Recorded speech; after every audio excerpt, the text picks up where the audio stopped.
Picture yourself driving down an empty highway late at night. The headlights cut through the darkness, street lamps rhythmically passing overhead. You are moving forward, but surrounded by an expanse you can't really see.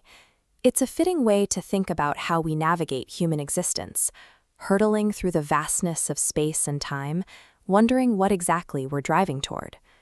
In 1905, a young patent clerk living in the quiet streets of Bern, Switzerland, began to dismantle the universal laws of the universe. When Albert Einstein looked at city clocks like this one, he realized that the ticking of the hands wasn't a fixed constant. He formulated special relativity. This principle states that the speed of light is a fixed limit, meaning time and space actually bend and stretch depending on how fast you are moving. Even more radically, his equation E equals mc squared showed that solid mass and invisible energy are exactly the same thing, just locked in different states. Today, astrophysicists trace this energetic web back 13.8 billion years to a single point. From that initial explosion, the universe has been continuously expanding outward, stretching the very dimensions of reality with it. Every atom in your body is a scattered fragment from that original cosmic event. We are stardust, pieced together and dropped into the temporary physical arena of Earth, a short-term game space where we experience life. But if time is malleable, space is stretching, and all physical matter is doomed to eventually burn out or decay, what is actually permanent? In a universe ruled by relativity, is there a singular constant we can hold on to? Modern quantum mechanics experiments reveal something strange. The mere act of a human observing a particle can actually change its physical state. Our consciousness interacts with the physical world at the microscopic level. Yet, as powerful as this science is, it hits a hard limit. Physics gives us the equations for how matter interacts, but no mathematical formula can explain why the universe exists in the first place, or why we are here to observe it. Thinkers like Reverend Yonggi Cho approached this void not by looking through telescopes, but by examining the spiritual laws that govern human behavior. He analyzed the invisible forces that bind people together in the physical world. He frequently pointed to a principle found in the biblical text of 1 Corinthians. It states a clear equation. You could possess total understanding of cosmic mysteries, accurately predict the future, and have enough faith to move mountains. But if you lack one specific element, your value is zero. The pinnacle of human intellect, scientific discovery, and societal success amounts to nothing more than static noise if it lacks the singular driving force of reality, love.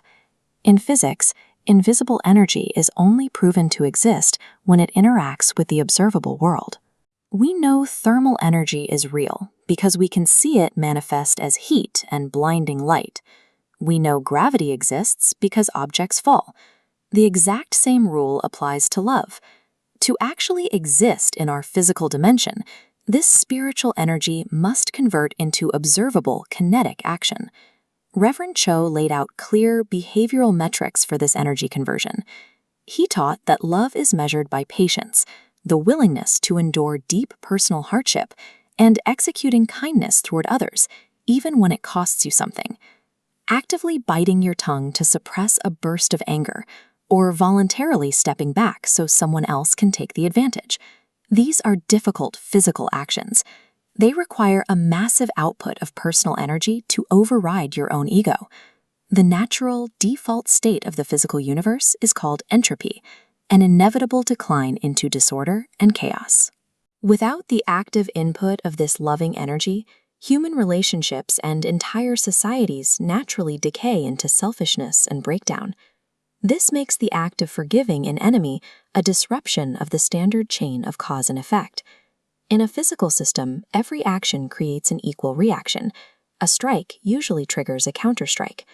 Forgiveness acts as an energy sink, absorbing a destructive blow and halting the reaction.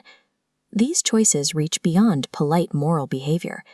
Patience and forgiveness act as physical proof of the universe's highest energy operating through human avatars. In his later years, Einstein came to a profound realization. He wrote that the rigid distinction between past, present, and future is ultimately a persistent illusion. Time is not a straight line marching toward death.